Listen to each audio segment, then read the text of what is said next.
Let me walk you through the steps on how to take nighttime photography. Goblin Valley, Utah is one of the best places to take nighttime photography because it has a very, very low amount of light pollution. What's great about this is that when I turn off my headlamp and I let my eyes adjust, I can see so many stars. Light pollution is similar to car pollution. The more cars you have on the street, the more pollution you're gonna have. The more houses and buildings you have in an area, the more light pollution you're gonna have. House lights, street lights, commercial building lights, everything creates a bunch of light that makes it so you can't see the stars very well. If you aren't sure if the place you're at has a lot of light pollution, just go outside when it's nighttime and look at the stars. If you can only see a few stars, that means you have a lot of light pollution in the area that you're at. But when you walk outside and you can see all of the stars, that means you don't have very much light pollution, and most likely it'll be a great place to take nighttime photography. Well, I want to tell you about this awesome app. I've had this for so many years. It's called Photo Pills, and what it gives you is real live data of where the sun and the moon and the Milky Way are in relation to your horizon. You can see our fire pit right here, and you can see just above it is the Milky Way. It'll be a few hours before the Milky Way gets above that wall enough that we can be able to see it with my DSLR camera. Using a DSLR camera, and I've got an ultrasonic wide lens. I've got my camera on a very strong and stable tripod. Second, I've got a remote timer. It's plugged into the side of my camera. The reason you want to use a timer is so that you don't move your camera. Right now I'm doing a 30-second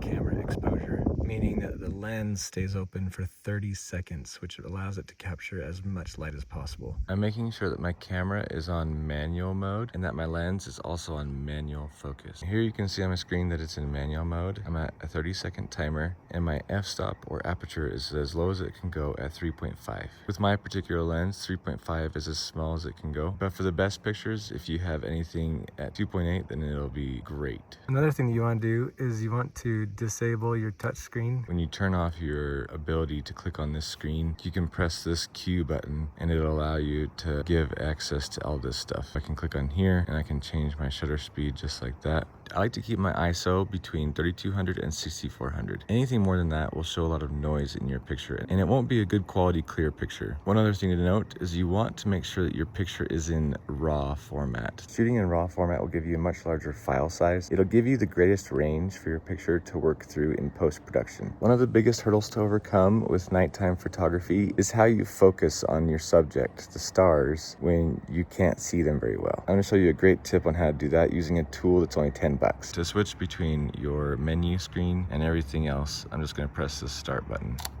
And then it'll show you what my camera sees right here. My phone camera isn't picking it up too well. At the very center of my screen, there is a white dot, and that's a star. So what I'm gonna do is make sure that that star is in the center of my frame. And then I'm gonna press the plus sign over here. I've got plus and minus. I'm gonna scroll over to where that is in the very center. Then I'm gonna press my plus button one more time. Now you can see that it's at +5 zoom, and the star is still at the center. I'm gonna do that one more time.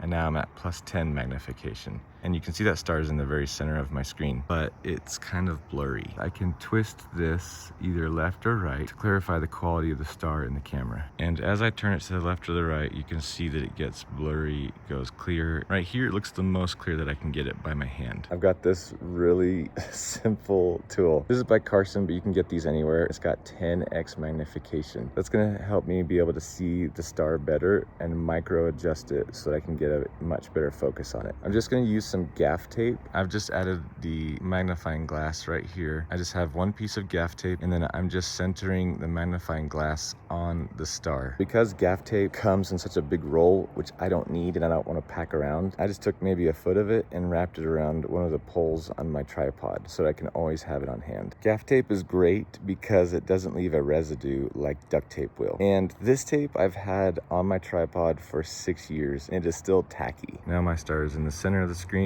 and my magnifying glass is right on top of it. And if I look in there, I can see the star. Now I can make micro adjustments to make that star as clear as possible. Because I'm not looking right at it with my phone, it looks a lot more blurry than it is, but trust me, with the naked eye, it is very clear and focused. And it looks like we're going warp speed. Contact Starfleet. But that's just the digital focus of the camera. Now our star is crystal clear and in focus, and we can go ahead and take our shot. Here's what the stars will look like with a 5-second shutter speed. You can still still see the stars, but you can't really see anything else. It doesn't capture all the stars, and you can't really see the mountains behind it. So let's change this to a 10-second timer and see what the difference is. You can see more of the stars, and you can see a little bit of our fire reflecting off of our tent, but not much more than that. Let's increase the ISO, and I'll show you what it looks like with a bunch more noise in there.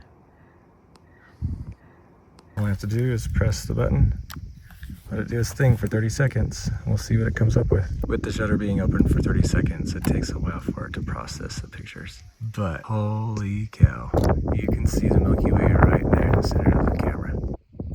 Looks like we captured a satellite in the middle of our picture, but the Milky Way looks absolutely stunning right there. I've had such a blast being able to take these pictures tonight in such a dark, awesome place. Taking nighttime photography isn't that hard if you know a few tools. We hope you have an awesome time taking your own nighttime photography. Thanks so much for watching. We'll see you on the next one.